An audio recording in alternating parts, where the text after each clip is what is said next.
तो hello guys, तो ये हमारे करंट अफेयर्स की रिवीजन वाली क्लास है। तो चलिए स्टार्ट करते हैं आज की क्लास बिना टाइम वेस्ट करे। तो इस प्रश्न में पूछ रहे हैं स्लोवाकिया जो देश है उसमें अभी राष्ट्रपति कौन बन गए हैं। तो आंसर होगा पीटर पेलेग्रिनी बन गए हैं। पीटर पेलेग्रिनी कहाँ के स्लोवाकिया के प्रेसिडेंट बन गए हैं, ये आपको ध्यान में रखना है।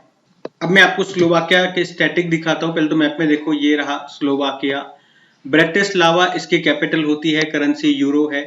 प्रधानमंत्री रॉबर्ट फीको है और प्रेसिडेंट हमने देखा पीटर पेलेग्रिनी बन गए हैं। इनका नाम ध्यान में रखना। अगला देखते हैं। फिर अगला प्रश्न, विप्रो के एमडी सीईओ भी कौन बन गए। तो आंसर होगा श्रीनिवास पल्लिया बन गए हैं विप्रो के एमडी सीईओ। इनका नाम ध्यान में रखना। इन्होंने किनका स्थान लिया, थियरी डेलापोर्ट का इन्होंने स्थान लिया है। विप्रो के पहले स्टैटिक देखते हैं। देखो, विप्रो की फुल फॉर्म भी होती है, हमेशा आपने विप्रो विप्रो सुना होगा, इसकी फुल फॉर्म भी होती है western Indian palm refinery oil. और स्थापना होती है 1945, बेंगलुरु में इसका मुख्यालय है। चेयरमैन ऋषभ प्रेम जी हैं। ऑप्शन पे आ जाओ। संजय नायर, ये एसोचेम के अभी अध्यक्ष बने थे। किशोर मकवाना की बात करें, राष्ट्रीय अनुसूचित जाति आयोग national commission for scheduled caste के ये अध्यक्ष बने थे। और वी अनंत नागेश्वरन मुख्य आर्थिक सलाहकार चीफ इकोनॉमिक एडवाइजर हैं। तो ध्यान रखना ये भी। अगला देखते हैं। फिर आपसे पूछ रहे हैं द आइडिया ऑफ डेमोक्रेसी नाम की बुक को किसने लिखा है। तो आंसर होगा सैम पित्रोदा ने लिखा है। सैम पित्रोदा कौन सी बुक है, याद रखना, द आइडिया ऑफ डेमोक्रेसी। अब सैम पित्रोदा से 2-3 पॉइंट में आपको बता रहा हूं, ये इंपॉर्टेंट है, ध्यान में रखना। पहला पॉइंट तो ये याद रखना कि इन्हें फादर ऑफ टेलीकॉम रेवोल्यूशन कहा जाता है और इन्हें फादर ऑफ येलो रेवोल्यूशन भी कहा जाता है। सैम पित्रोदा वे प्रधानमंत्री राजीव गांधी के सलाहकार भी रहे थे। तो एक तो बुक का नाम इंपॉर्टेंट हो जाता है और ये 2 पॉइंट, टेलीकॉम रेवोल्यूशन के फादर और येलो रेवोल्यूशन के फादर इनको कहा जाता है। ये पॉइंट जरूर ध्यान में रखना, इंपॉर्टेंट क्वेश्चन मार्क कर लो इसे आप। अगला देखते हैं। फिर अगला प्रश्न है, फॉर्मूला 1 रेस कौन सी जापानी ग्रैंड प्री, उसका खिताब किसने जीता। तो ये जीता था मैक्स वर्स्टपन ने। मैक्स वर्स्टपन आप जानते हो रेड बुल के ड्राइवर हैं। जापानीज ग्रैंड प्री को इन्होंने जीता था। अगला देखते हैं। फिर पूछ रहे हैं अभी किस राज्य के मिराज में बनाए जाने वाले सितार और तानपुरा को जीआई टैग मिला था। तो आंसर होगा महाराष्ट्र। मतलब महाराष्ट्र का एक जिला है जिसका नाम है सांगली। तो महाराष्ट्र के सांगली जिले में एक छोटा सा शहर कह दो, एक छोटा सा कस्बा कह दो जिसका नाम मिराज है। तो वहां पे बने हुए सितार और तानपुरे को अभी जीआई टैग मिला है। ये जो क्षेत्र है ना, ये वाद्य यंत्रों के लिए बड़ा फेमस है। तो इतना सा याद रखना, मिराज में बने हुए, यहाँ मिराज में जो सितार और तानपुरे बनाए जाते हैं उनको जीआई टैग मिला है। ये मिराज कहां पर है, सांगली जिले में, और सांगली जिला ये महाराष्ट्र का है। अगला देखते हैं। फिर अगले प्रश्न में पूछ रहे हैं कि विश्व आर्थिक मंच यानी कि वर्ल्ड इकोनॉमिक फोरम ने वर्ष 2024 की यंग ग्लोबल लीडर्स कम्युनिटी में किस भारतीय अभिनेत्री को भी शामिल किया है। तो आंसर होगा भूमि पेडनेकर। एक्चुअली में वर्ल्ड इकोनॉमिक फोरम की ये जो यंग ग्लोबल लीडर्स कम्युनिटी है, इसमें ऐसे युवाओं को शामिल किया जाता है जिनकी उम्र 40 साल से कम होती है, जिन्होंने अपनी फील्ड में कुछ अच्छा काम किया हो और आने वाली जनरेशन के लिए वो कुछ अच्छा काम कर रहे हो, उन्हें मोटिवेट कर रहे हैं। तो ऐसे युवाओं को इसमें शामिल किया जाता है। वैसे तो 2024 में इसमें दुनिया भर से 90 युवाओं को शामिल किया गया है, लेकिन हम भारत में बात कर रहे हैं तो भारत से ऐसे 7 भारतीय युवाओं को इसमें शामिल किया गया है। वो सातों के नाम वैसे मैं आपके सामने रख देता हूं, लेकिन प्रश्न हमारा एक्ट्रेस से है, वो कौन से एक्ट्रेस इसमें शामिल है। तो भूमि पेडनेकर, इनका नाम हम सभी जानते हैं, बाकियों के नाम शायद हम जानते नहीं है। तो प्रश्न इस पे था, आंसर होगा भूमि पेडनेकर। किसने जारी किया, वर्ल्ड इकोनॉमिक फोरम ने। इस बार इसका 20वां संस्करण है।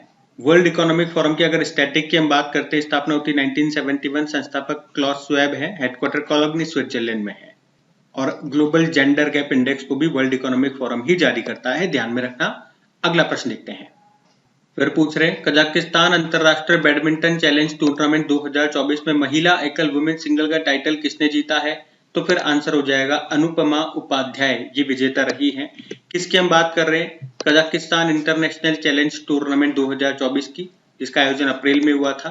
कहां पे हुआ था, ये कजाकिस्तान के उर्लस्क में हुआ था। और इसमें वुमेन सिंगल का टाइटल अनुपमा उपाध्याय ने जीता। ये उत्तराखंड से बिलोंग करती हैं। और इसमें मेन सिंगल का टाइटल वो भी एक भारतीय ने जीता है, वो तेलंगाना से बिलोंग करते हैं, एम थारून उनका नाम है। अच्छा, मुझे ये बताओ कजाकिस्तान की कैपिटल क्या है। तो आंसर होगा अस्ताना इसकी कैपिटल है। अगला प्रश्न देखते हैं। फिर अगले प्रश्न में पूछ रहे हैं राष्ट्रीय महिला हॉकी टीम के अभी कोच कौन बनाए गए थे। इंपॉर्टेंट क्वेश्चन मार्क करना, आप सभी को आंसर पता भी होगा। क्या आंसर है? हरिंदर सिंह इसका आंसर है। तो सिंपल सा याद रखेंगे कि हमारी राष्ट्रीय महिला हॉकी टीम के अभी नए कोच कौन बन गए हैं, तो हरिंदर सिंह बन गए हैं।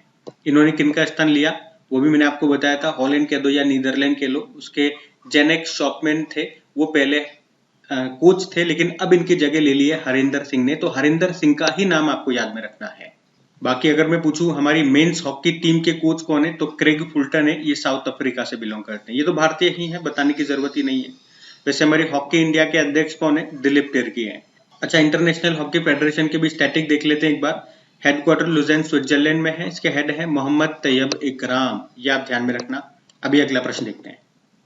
फिर अगले प्रश्न में पूछ रहे हैं कि 16वें वित्त आयोग के पूर्ण सदस्य अभी किसे नियुक्त किया गया था, तो आंसर हो जाएगा मनोज पांडा को। तो याद रखेंगे, प्रसिद्ध अर्थशास्त्री है मनोज पांडा, इनको 16वें वित्त आयोग का सदस्य अभी पूर्ण सदस्य नियुक्त किया गया है। और इन्होंने किनका स्थान लिया? मनोज पांडा ने निरंजन राज्याध्यक्ष का इन्होंने स्थान लिया है, क्योंकि अभी इन्होंने इस्तीफा दे दिया था।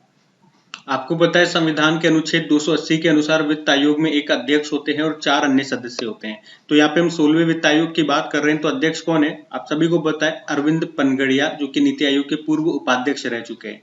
बाकी अन्य 4 सदस्य कौन है? अजय नारायण झा, एनी जॉर्ज मैथ्यू, सौम्य कांति घोष, और अब ये बन गए मनोज पांडा। 16वें वित्त आयोग का कार्यकाल ये 1 अप्रैल 2026 से शुरू होगा, जो कि 31 मार्च 2032 रहेगा, क्योंकि 5 साल इसका कार्यकाल रहता है।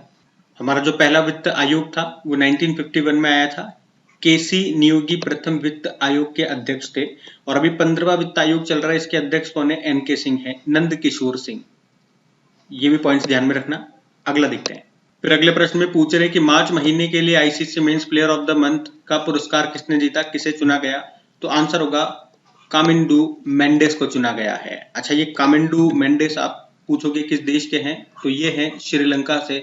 महिलाओं में अगर बात करें ICC women's player of the month for the month of March के महीने के लिए मिया बोचर को चुना गया है, और ये इंग्लैंड से हैं। ठीक है, तो पुरुषों का भी देख लिया, महिलाओं का भी देख लिया मार्च महीने के लिए। अगला देखते हैं। फिर पूछ रहे हैं अभी किस देश के जॉन टेनिसवुड को दुनिया के सबसे उम्र दराज पुरुष व्यक्ति के रूप में घोषित किया गया, तो ये ब्रिटेन से हैं। क्या नाम है इनका? जॉन अल्फ्रेड टेनिसवुड, ये इंग्लैंड से हैं। इनकी उम्र, जब इनको घोषित किया गया था दुनिया का सबसे उम्र दराज पुरुष व्यक्ति, तब इनकी उम्र 111 साल और 224 दिन थी, और इस तरह से आधिकारिक तौर पर ये दुनिया के सबसे बुजुर्ग पुरुष व्यक्ति बन गए। ध्यान रखना, मैं पुरुष का बार बार इस्तेमाल कर रहा हूँ।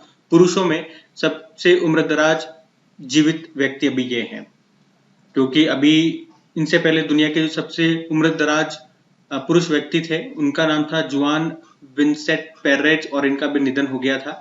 अच्छा, महिलाओं में सबसे उम्र दराज कौन है? भाई ये जो टेनिस वुड है ये दुनिया के सबसे उम्र दराज पुरुष है, जैसा कि मैंने अभी आपसे कहा। लेकिन महिलाओं में अगर बात करें तो ये रिकॉर्ड स्पेन की मारिया ब्रानयास के नाम है, उनकी उम्र 117 साल है। तो आप कह सकते हो ये दुनिया की सबसे उम्र दराज इंसान है, पुरुष और महिलाओं दोनों में। अगला देखते हैं। फिर अगले प्रश्न में पूछ रहे अभी पृथ्वी अवलोकन उपग्रह यानी कि अर्थ ऑब्जर्वेटरी सैटेलाइट, जिसका नाम TSAT-1A है, इसको लॉन्च करने वाली भारत की पहली प्राइवेट कंपनी कौन सी है? तो अच्छा प्रश्न है, इंपॉर्टेंट मार्क कर लेना इसको। तो इसका आंसर टाटा हो जाएगा। तो याद रखना, भारत का पहला प्राइवेट सेक्टर के द्वारा या प्राइवेट कंपनी के द्वारा बनाया गया ये एक पृथ्वी अवलोकन उपग्रह अर्थ ऑब्जर्वेटरी सैटेलाइट, जिसका नाम है TSAT-1A है। टाटा सन्स की सहायक कंपनी है टाटा एडवांस सिस्टम लिमिटेड, उसने इसको बनाया है और लॉन्च किया है। अभी तक क्या होता था, मैंने इंपॉर्टेंट क्यों बोला, क्योंकि अभी तक इसे जो इस तरह का सैटेलाइट है, ये अर्थ ऑब्जर्वेटरी सैटेलाइट, ये भारत में इसरो ही बनाता था, उसे लॉन्च करता था। लेकिन ऐसा पहली बार हुआ है जब किसी प्राइवेट कंपनी ने इसको बनाया है और लॉन्च किया है। इसीलिए मैंने कहा प्रश्न इंपॉर्टेंट है, क्योंकि ये पहली बार ऐसा हुआ है। और ये जो उपग्रह है जिसका आपने बोला नाम TSAT-1A, ये सेना के लिए इंपॉर्टेंट होगा, सेना के लिए काम करेगा। अभी इसको कहां से लॉन्च किया, कब लॉन्च किया? 7 अप्रैल 2024 को लॉन्च किया Kennedy space centre Florida America से। जो स्पेस एक्स जो प्राइवेट कंपनी है ना अमेरिका की, एलन मस्क की कंपनी है स्पेस एक्स, उसके फॉल्कन 9 रॉकेट से इसको लॉन्च किया है। इतना सा ध्यान रखना, सैटेलाइट का नाम याद रखना, ठीक है? TSAT-1A इसका नाम है। तो आज की रिवीजन वाली क्लास यहीं तक रखते हैं। आपको पता है रिवीजन में हम थोड़ा थोड़ा करके आगे बढ़ रहे हैं और डिपेंड करता है वीडियो लंबा कितना होगा, कितना छोटा हो जाएगा, क्वेश्चन पे डिपेंड करता है। जो क्वेश्चन ज्यादा इंपॉर्टेंट हो जाता है थोड़ा सा समय कंज्यूम कर लेता है, जो कम इंपॉर्टेंट होता है, वैसे तो मैं सारे इंपॉर्टेंट क्वेश्चन ही इसमें कवर कर रहा हूँ, लेकिन फिर भी कुछ क्वेश्चंस में थोड़ा ज्यादा एक्सप्लेन करना पड़ जाता है। वैसे मैं यहाँ पॉइंट वाइज जो इंपॉर्टेंट पॉइंट्स है वही डिस्कस कर रहा हूँ, तो फिर भी 2-4 मिनट ऊपर नीचे हो सकते हैं अलग अलग वीडियोस में, लेकिन सारे बेहतर क्वेश्चन है, आपका अच्छे से रिविजन हो रहा है।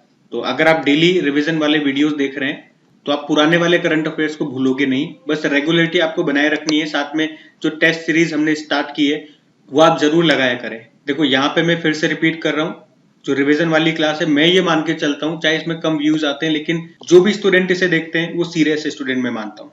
तो वो टेस्ट आप लोगों को तो जरूर लगाना है, क्योंकि जब आप पुराने क्वेश्चन आप चाहते हो कि भूलो नहीं, उसके लिए रिवीजन वाला वीडियो देख रहे हो, तो आप साथ में टेस्ट भी लगाते जाओ कि कितनी चीजें आपको याद हो रही है, क्योंकि इन्हीं क्वेश्चन को आप 2 बार पढ़ रहे हो, डेली करंट अफेयर्स वाली क्लास में भी, रिवीजन वाली क्लास में भी। अगर वीकली वगैरह हो सकते हैं वो देखते हो तो वो अलग बात है, लेकिन वीकली को भी हटा दो तो डेली करंट अफेयर्स और रिवीजन वाली क्लास, एक ही क्वेश्चन को 2 बार आप रीड कर रहे हो, मतलब मैं आपको पढ़ा रहा हूँ।